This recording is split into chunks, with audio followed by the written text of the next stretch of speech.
ओम शांति, ओम शांति, ओम शांति, ओम शांति, ओम शांति। ओम शांति। आज 15 अक्टूबर 2024। आज बाबा ने मीठी मधुर मुरली में बताया कि तुम बच्चे गुणवान बनने के लिए अभ्यास कर रहे हो। और गुणवान कैसे बनेंगे? नॉलेज के द्वारा, धारणा मूर्त बनने के द्वारा। किस चीज़ की धारणा करनी है? गुणों की धारणा करनी है। तो बाबा कहते जितना जितना अपने को आत्मा समझ मुझ बाप को याद करेंगे, उतना जो ये विकार हैं ये भागते जाएंगे और तुम बच्चे क्या बन जाएंगे? गुणवान बन जाएंगे। साथ ही बाबा ने कहा कि जो बाप नॉलेज दे रहे हैं उसे बुद्धि में रखना है और स्वदर्शन चक्रधारी बनना। सुदर्शन चक्रधारी बनना ही बाबा कहते पद्मा पद्म भाग्यशाली बनना है। सुनते हैं आज के डायरेक्ट ईश्वरीय महावाक्य। ओम शांति।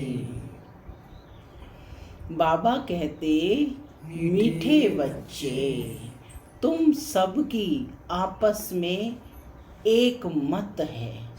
तुम अपने को आत्मा समझ एक बाप को याद करते हो तो सब भूत भाग जाते हैं। क्या कहा बाबा ने? मीठे बच्चे, तुम सब की आपस में एक मत है।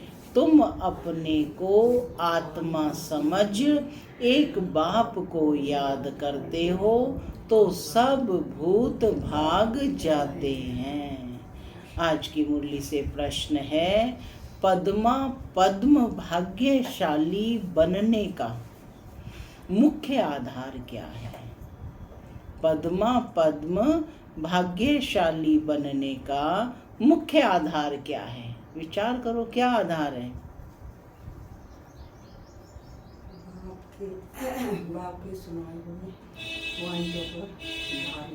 Very good. सुनते हैं बाबा का उत्तर। बाबा कहते जो बाबा सुनाते हैं उस एक एक बात को धारण करने वाले ही पद्मा पद्म भाग्यशाली बनते हैं। जो बाबा सुनाते हैं उस एक एक बात को धारण करने वाले ही पद्मा पद्म भाग्यशाली बनते हैं। जज करो बाबा क्या कहते हैं और रावण संप्रदाय वाले क्या कहते हैं। बाप जो नॉलेज देते हैं उसे बुद्धि में रखना, स्वदर्शन चक्रधारी बनना ही पद्मा पद्म भाग्यशाली बनना है। इस नॉलेज से ही तुम गुणवान बन जाते हो। जितना जितना इस नॉलेज को धारण करेंगे गुणवान बनते जाएंगे। ओम शांति। माना मैं आत्मा शांत स्वरूप हूँ, शांति मेरा स्वधर्म है। बाबा कहते मीठे बच्चे वापस जाना है। ओम शांति। रूहानी बाप अंग्रेजी में कहा जाता है स्पिरिचुअल फादर। रूहानी बाप को इंग्लिश में क्या कहते हैं? Spiritual father. सतयुग में जब तुम चलेंगे तो वहाँ अंग्रेजी आदि दूसरी कोई भाषा तो होगी नहीं। तुम जानते हो सतयुग में हमारा राज्य होता है, उसमें हमारी जो भाषा होगी वही चलेगी।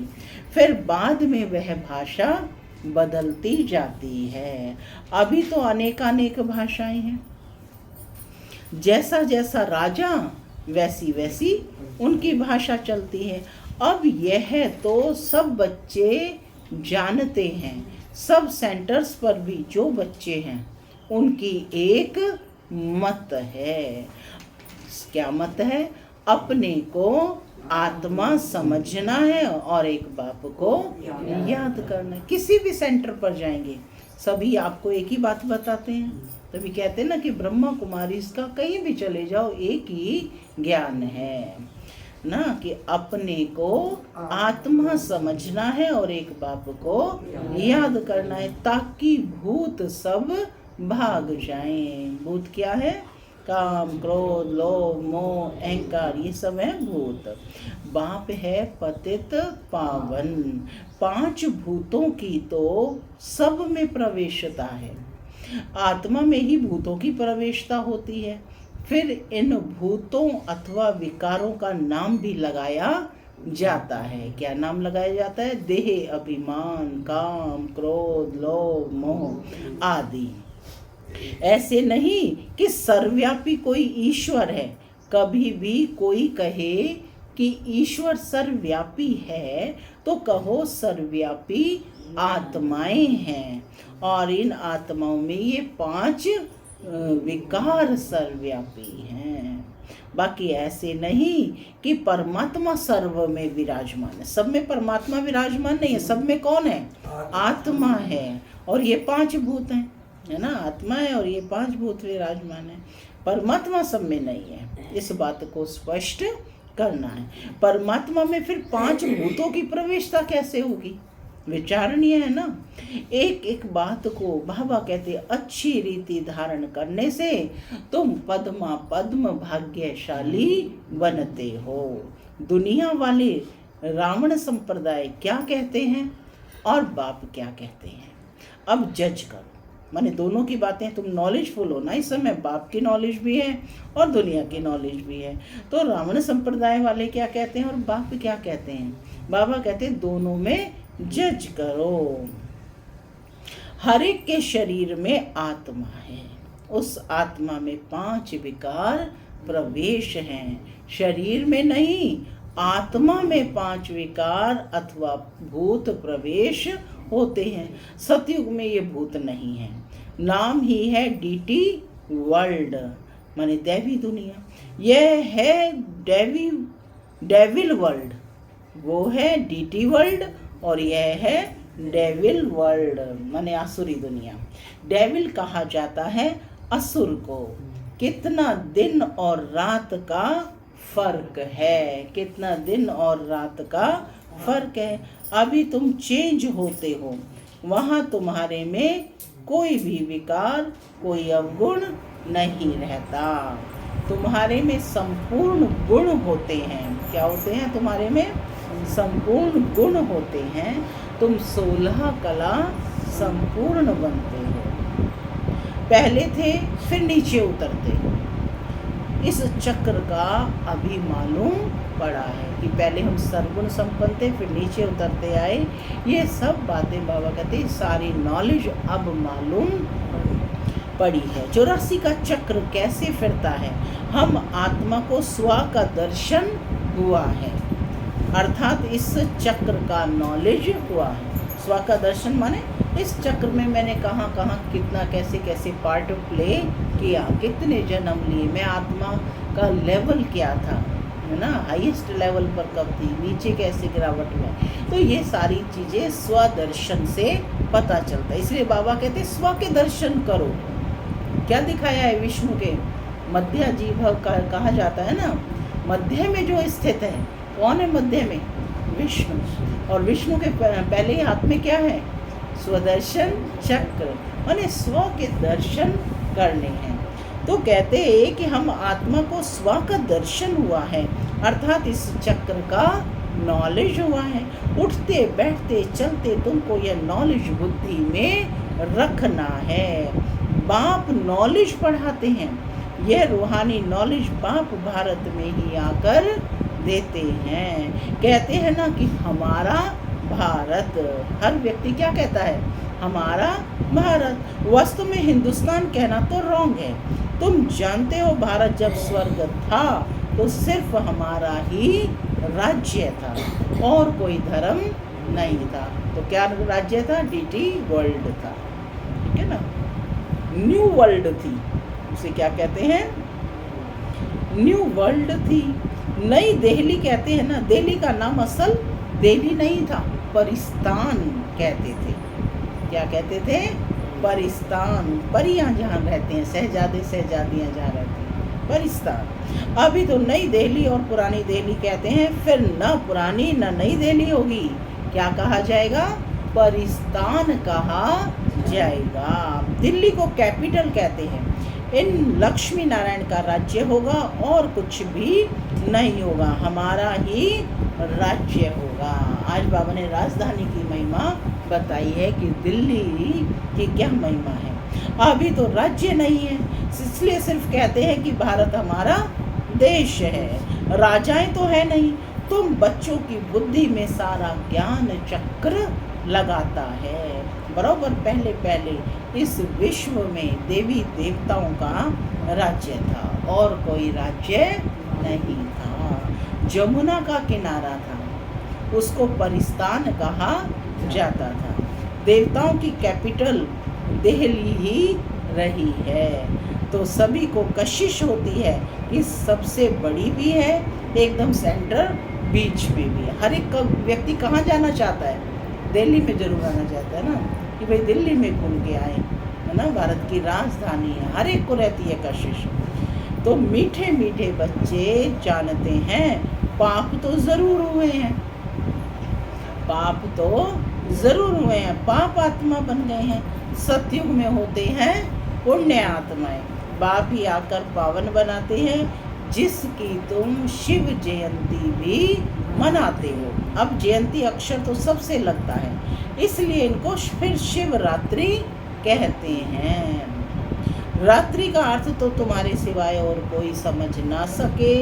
अच्छे अच्छे विद्वान आदि कोई भी नहीं जानते कि शिवरात्रि क्या है। तो मनावे क्या? जब पता ही नहीं तो मनावे क्या? बाप ने समझाया है रात्रि का अर्थ क्या है। ये जो 5000 वर्ष का चक्र है, इसमें सुख और दुख का खेल है। सुख को कहा जाता है दिन और दुख को कहा जाता है रात। तो ये दुख का समय चल रहा है ना, तो दिन और रात के बीच में आता है संगम।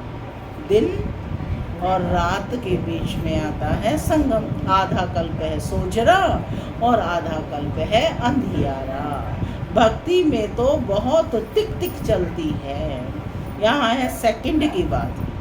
भक्ति में तो बहुत तिक तिक चलती है, गुत्थी उलझी हुई है, और यहाँ सेकंड की बात है। आपको निश्चय बुद्धि बने बाप में, है ना, और समझ मिली कि मैं आत्मा हूँ। बिल्कुल ईजी है, सहज योग है। क्या है ये? सहज योग। तुमको पहले जाना है मुक्ति धाम, फिर तुम जीवन मुक्ति और जीवन बंध में कितना समय रहे हो, यह तो तुम बच्चों को याद है, फिर भी घड़ी घड़ी भूल जाते हो। ये करेंगे सारा दिन में चिंतन कि जीवन मुक्ति और जीवन बंध में कितना कितना समय रहते हो, है ना, और उसके बाद भी बच्चे तुम बाप को भूल जाते हो। बाप समझाते हैं कि योग अक्षर है ठीक, परंतु उन्हों का है जिस्मानी योग, कहते वो भी योग है, लेकिन वो सिर्फ शरीर को स्वस्थ रखने के लिए ही योग कर रहे हैं। यह है आत्माओं का परमात्मा के साथ योग। क्या है ये? आत्माओं का परमात्मा के साथ योग। सन्यासी लोग अनेक प्रकार के हठ योग आदि सिखाते हैं, तो मनुष्य मूंझते हैं, माने वे उसे ही योग समझते हैं। तुम बच्चों का बाप भी है तो टीचर भी है, तो उनसे योग लगाना पड़े ना। टीचर से पढ़ना होता है। बच्चा जन्म लेता है तो पहले बाप से योग होता है, फिर 5000 वर्ष के बाद टीचर से योग लगाना पड़ता है, फिर वानप्रस्थ अवस्था में गुरु से योग लगाना पड़ता है। 3 मुख्य याद रहते हैं, वह तो अलग अलग होते हैं। कौन है 3 मुख्य? हाँ, वेरी गुड। बाप, टीचर और सतगुरु। तो बाबा कहते हैं दुनिया में तो वह अलग अलग होते हैं, यहाँ ये एक ही बार बाप आकर भी बनते हैं, टीचर भी बनते हैं। वंडरफुल है ना।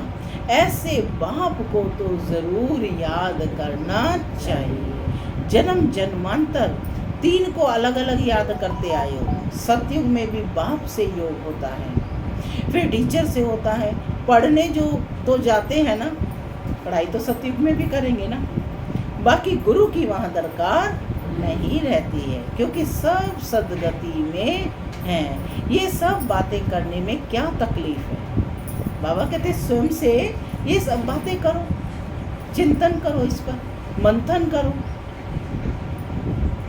गीता में भी किसके बारे में? हठ योग के बारे में तो नहीं कहा, कहीं बताया अर्जुन को हठ योग के बारे में, ध्यान योग के बारे में बताया कि तुम मेरा ध्यान करो, मुझसे योग लगाओ।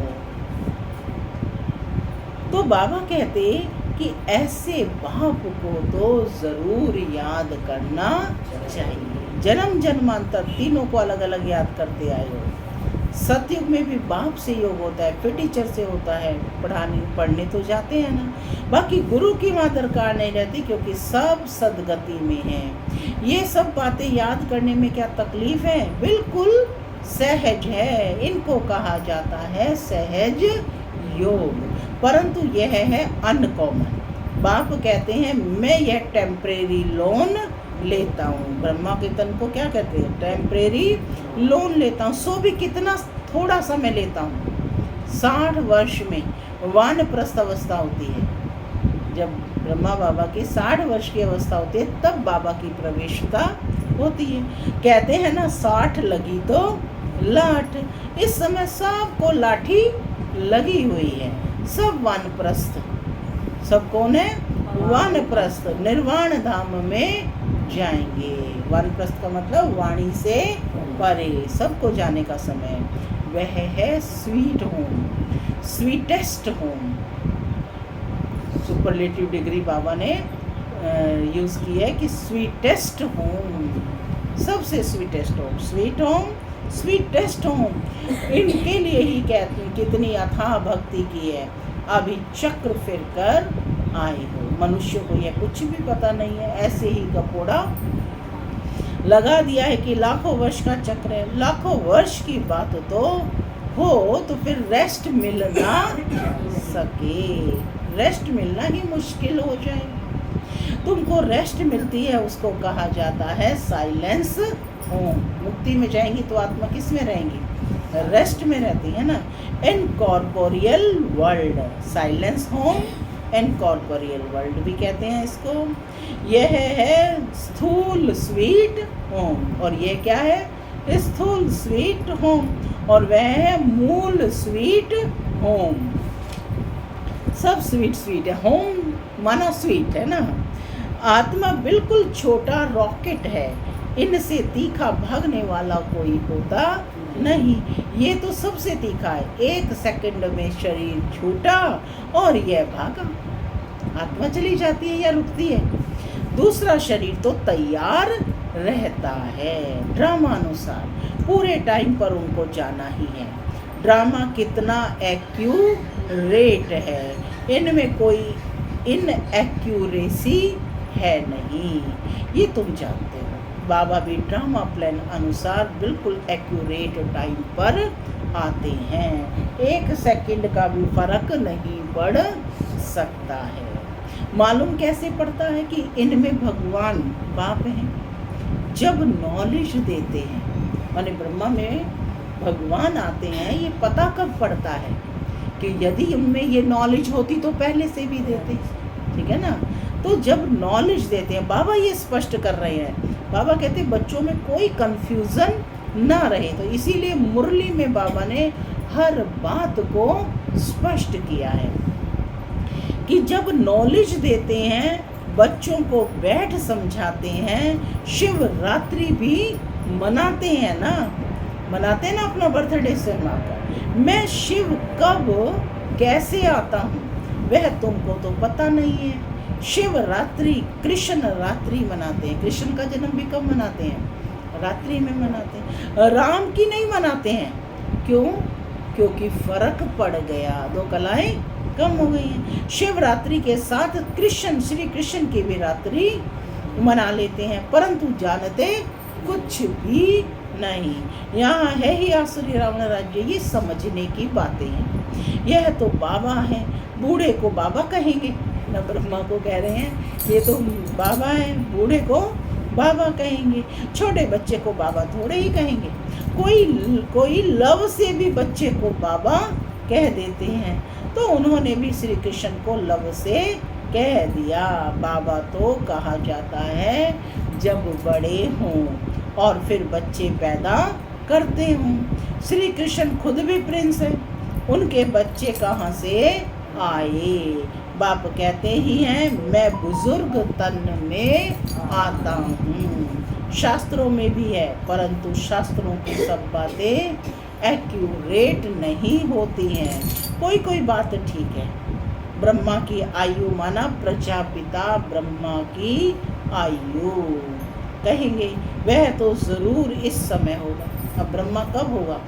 क्या सतयुग में होगा ब्रह्मा? बाबा स्पष्ट कर रहे हैं, वह तो ज़रूर इस समय होगा। ब्रह्मा की आयु मृत्यु लोक में खत्म होगी।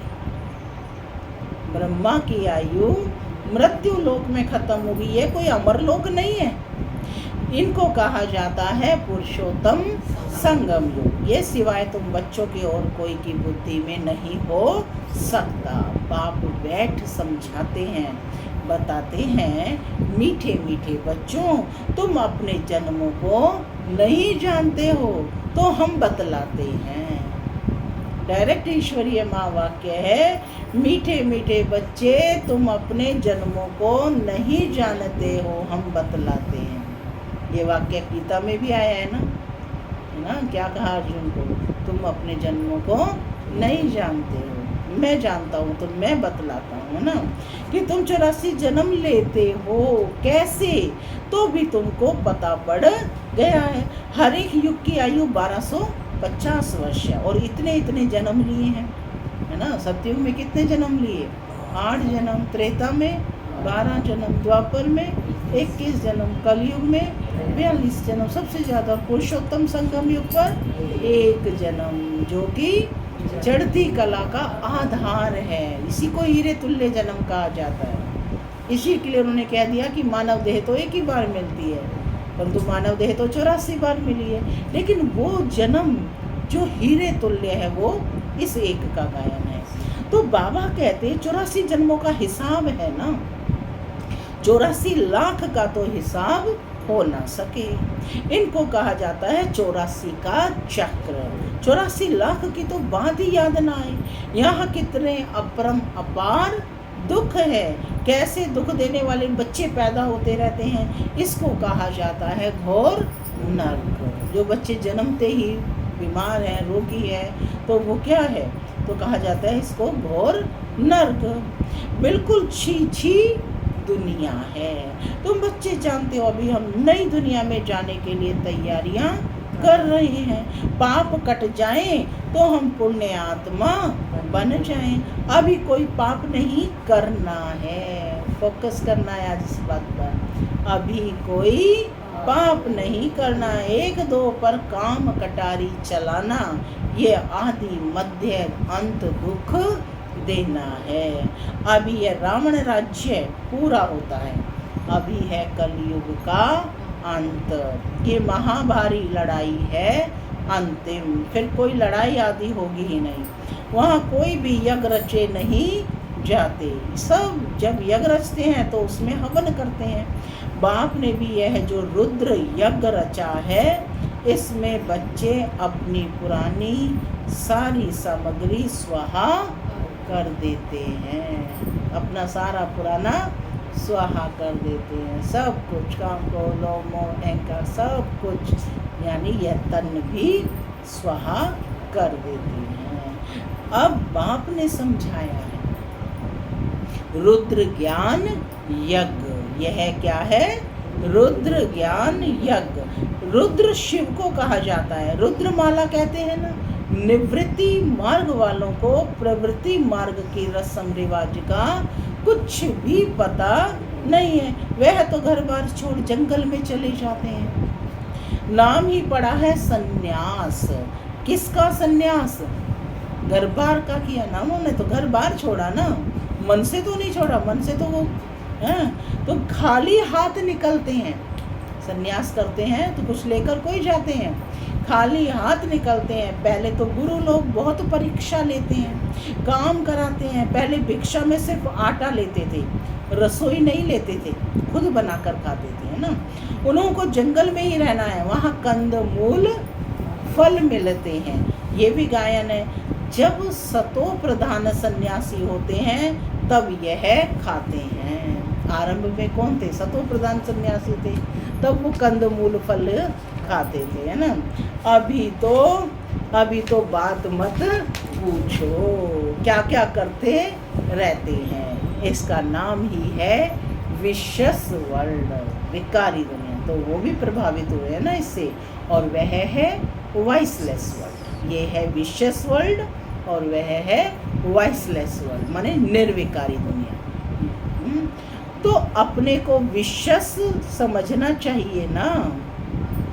बाप कहते हैं सतयुग को कहा जाता है शिवालय और वॉइसलेस वर्ल्ड। सतयुग को कहा जाता है शिवालय और यानी वॉइसलेस वर्ल्ड, निर्विकारी दुनिया। यहाँ तो सब है पतित मनुष्य, इसलिए देवी देवता के बदले नाम ही हिंदू रख दिया है। बाप तो ये सब बातें समझाते रहते हैं। तुम असल में हो ही बेहद बाप के बच्चे, वह तो तुम्हें किस जन्मों का वर्षा देते हैं। तो बाप मीठे मीठे बच्चों को समझाते हैं, जन्म जन्मांतर के पाप तुम्हारे सिर पर है। पापों से मुक्त होने के लिए ही तुम बुलाते हो। साधु संत आदि सब पुकारते हैं कि हे पतित पावन आओ।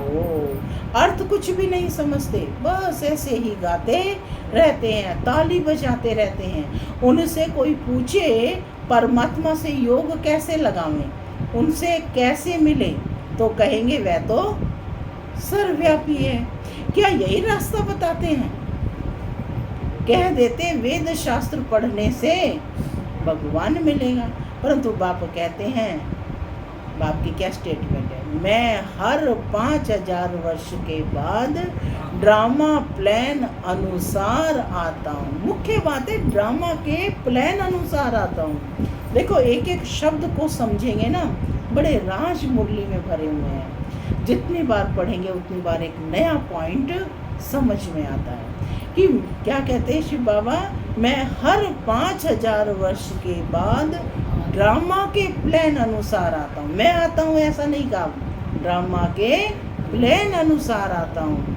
ये ड्रामा का राज सिवाय बाप के और कोई नहीं जानते। लाखों वर्ष का ड्रामा तो हो ही नहीं सकता। अब बाप समझाते हैं ये 5000 वर्ष की बात है। कल्प पहले भी बाबा ने कहा था कि मन मना भाव, ये है महामंत्र, अर्थात मन को मेरे में लगाओ। माया पर जीत पाने का मंत्र है। माया पर जीत पाने का मंत्र क्या है? मन मना भाव। देखो गीता में भी श्री कृष्ण को क्या कहा था? यही कहा था, श्री कृष्ण ने अर्जुन को क्या कहा था कि मैं किसको प्राप्त होऊंगा? जो बहुत काल से मुझे याद कर रहा होगा, है ना। तो बाबा भी कह रहे हैं मन मना भाव, ये महामंत्र, माया पर जीत पाने का मंत्र है। बाप ही बैठ अर्थ समझाते हैं, दूसरा कोई अर्थ नहीं समझाते। गाया भी जाता है ना, सर्व का सदगति दाता एक। कोई मनुष्य तो हो नहीं सकता, देवताओं की भी बात नहीं है, वहाँ तो सुख ही सुख है, वहाँ कोई भक्ति नहीं करते। भक्ति की जाती है भगवान से मिलने के लिए। सतयुग में भक्ति होती नहीं, क्योंकि 21 जन्मों का वर्षा मिला हुआ है। तब गाया भी जाता है दुख में सिमरण सब करें, सुख में करे ना कोई, है ना। कहते हैं ना जो सुख में सिमरण करे तो दुख काहे को हो। लेकिन वहाँ तो नॉलेज ही नहीं है ये, है ना।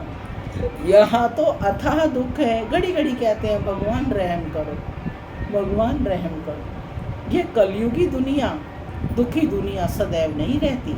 सत्य त्रेता पास्ट हो गई है, फिर होंगी।